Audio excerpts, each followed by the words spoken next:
Despite being landmark legislation, effective implementation of Domestic Violence Act faces significant hurdles, identify institutional and socio-cultural challenges hindering its success and suggest reform measures.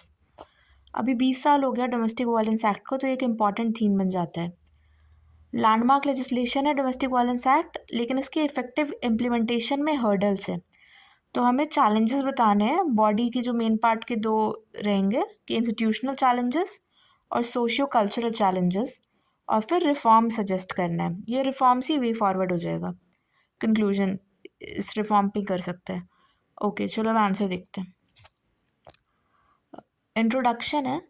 Domestic violence act has recently observed its 20 years anniversary. It roots from constitutional and international obligations. फिर constitutional obligation में दिखा दिया कि fundamental right article 14, 15, 21 और fundamental duty article 51 AE, और international obligations में Beijing declaration, SDG 5 और UN CEDAW। Okay, तो हाउएवर इट्स इम्प्लीमेंट, अब इसके बाद एक लिंकिंग लाइन डाल रहे हैं हम, चैलेंजेस शुरू करेंगे तो, कि however its implementation has often been patchy and below the expected standards. अब हम दे रहे हैं इंस्टीट्यूशनल चैलेंजेस। तो adequate protection officers not appointed. ये एक 2025 का केस था, we the women of India case. उसमें सुप्रीम कोर्ट ने बोला था कि प्रोटेक्शन ऑफिसर्स एडिक्वेट नहीं है अपॉइंट किए हुए। सेकेंड इज जुडिशरी से रिलेटेड हुए जो पॉइंट है कि लोअर जुडिशरी में पैटर्नलिस्टिक टेंडेंसी इश्यूज हैं, मतलब उनका एटीट्यूड रहता है save the marriage rather than women. Okay, third point is under reporting. ये NFHS 5 का डेटा है कि 70% तो अप्रोच ही नहीं करती कोई भी इंस्टीट्यूशन, और पुअर सेंसिटाइजेशन है राइट्स के बारे में, मतलब women are not aware about their rights. फिर fourth point is legal shortcoming, कि जो लॉ है डोमेस्टिक वायलेंस एक्ट है उसमें इंटरसेक्शनैलिटी को कंसिडर नहीं किया है। जैसे एक दलित वुमेन हुई, या जो ट्राइबल वुमेन है, या फिजिकली हैंडीकैप्ड वुमेन है, they are more prone to vulnerabilities. ये लेयर्स है डिस्क्रिमिनेशन के जिसको इग्नोर किया हुआ है। अब डोमेस्टिक वर्कर्स और सेम सेक्स रिलेशनशिप्स भी इंक्लूडेड नहीं है, मतलब उसमें अगर डोमेस्टिक वायलेंस हो रहा है, जो डोमेस्टिक वर्कर्स हैं उनको हम इंक्लूड नहीं कर रखा है लॉ में। फिर fifth point is weaponisation of law. ये एक राजेश शर्मा केस है, ये डॉरी केस से रिलेटेड है 2017 का। तो इससे हम ये भी बोल सकते हैं कि डोमेस्टिक वायलेंस एक्ट के केस में भी मिसयूज़ के पॉसिबिलिटीज़ बहुत होते हैं। ओके, अब हम सोशियो कल्चरल चैलेंजेस देखते हैं। हमने ये 5 इंस्टीट्यूशनल चैलेंजेस देख लिया, और अब हम 5 सोशियो कल्चरल चैलेंज देख लेते हैं।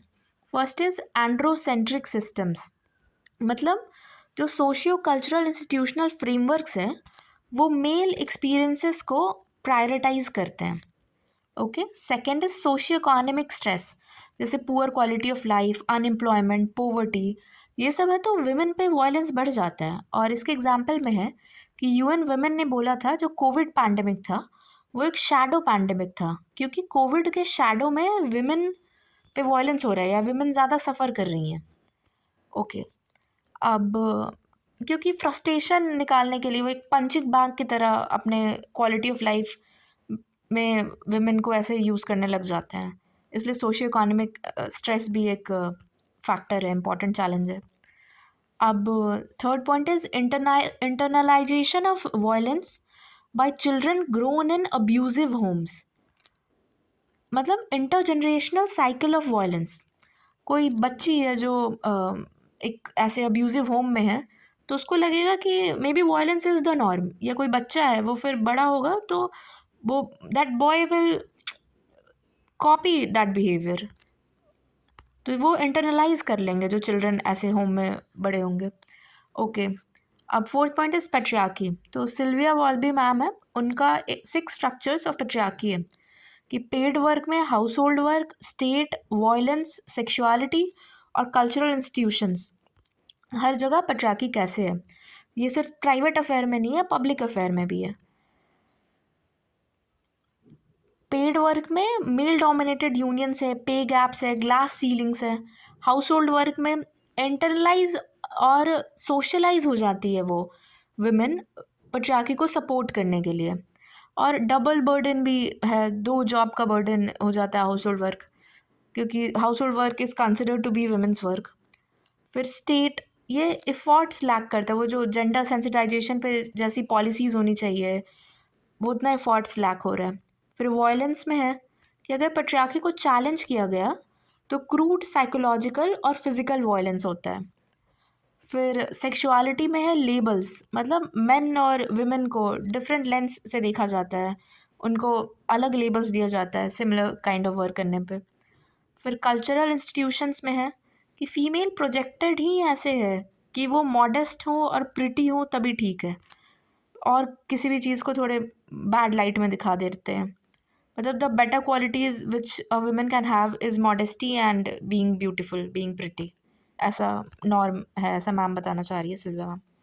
ओके, तो हमने 6 स्ट्रक्चर्स देख लिए पेट्रियार्की के। अब 5th पॉइंट देखते हैं कि परसिस्टेंट एटीट्यूड है कि डोमेस्टिक वायलेंस को घर का मामला ऐसे बोल देना, तो ये it creates systemic reluctance to act. Okay, तो हमने देख लिया institutional challenge, socio cultural challenge. अब हम रिफॉर्म्स देखते हैं। तो रिफॉर्म्स को भी इंस्टीट्यूशनल और सोशियो कल्चरल 2 ऐसे पार्ट में कर दिया है। इंस्टीट्यूशनल में जो रिफॉर्म्स है, मेजर सजेस्टेड कि स्पेशल रैपोर्टियर को अपॉइंट करें, फिर डेजिग्नेटेड बजट्स दें, कैपेसिटी बिल्डिंग करें और 3 फ्रंट पे करें, पुलिस, मेडिकल और जुडिशरी, जेंडर सेंसिटाइजेशन और विक्टिम सेंट्रिक पूरे सिनेरियो को बनाने के लिए। अब हम सोशियो कल्चरल देखते हैं कि मास आउटरीच ड्राइव्स वर्नाकुलर लैंग्वेज में हो, तो सोसाइटी एज अ होल ज़्यादा कनेक्ट कर पाएंगे वर्नाकुलर लैंग्वेज में और चेंजेस ला पाएंगे बिहेवियरल। सेकंड इज जो सर्वाइवर्स हैं उनको लाइवलीहुड मिशंस के साथ लिंक करें, जैसे प्रधानमंत्री कौशल विकास योजना। तो अगर वो उनकी एम्प्लॉयबिलिटी बढ़ेगी तो सोसाइटी में उनको एक रिस्पेक्ट आएगा, फाइनेंशियल इंडिपेंडेंस उनको हेल्प करेगा। फिर थर्ड इज़ सोशल री इंजीनियरिंग, एक अप्रोच है कैच देम यंग, ये स्कूल एजुकेशन में इनकलकेट करने को बोल रहा है, और जो नेशनल एजुकेशन पॉलिसी है एनईपी उसके साथ इन लाइन आना चाहिए। Okay, next point is responsible media representation, ये सोशल री इंजीनियरिंग के पॉइंट थे। ठीक है, तो हमने स्पेस का सही यूटिलाइज करते हुए सारे क्वेश्चन के जो मेजर बॉडी पार्ट्स थे उनको ठीक से एड्रेस कर दिया। हमने एक इंट्रोडक्शन दे दिया, उसमें रेलेवेंस बता दिया कि ये कॉन्टेम्प्रेरी इवेंट है कैसे, कि 20 ईयर्स इसका एनिवर्सरी है। फिर कॉन्स्टिट्यूशन और इंटरनेशनल ऑब्लिगेशंस में कैसे इसकी ओरिजिन रूटेड है। फिर इसमें इम्प्लीमेंटेशन में जो प्रॉब्लम्स हैं, इंस्टीट्यूशनल चैलेंजेस 5 बताए, फिर सोशियो कल्चरल चैलेंजेस 5 जिसमें सही कीवर्ड्स यूज़ करके, और फिर रिफॉर्म्स उसमें भी सिमेट्री बनाते हुए इंस्टीट्यूशन और सोशियो कल्चरल में 3-3 हमने पॉइंट्स बता दिए। ओके।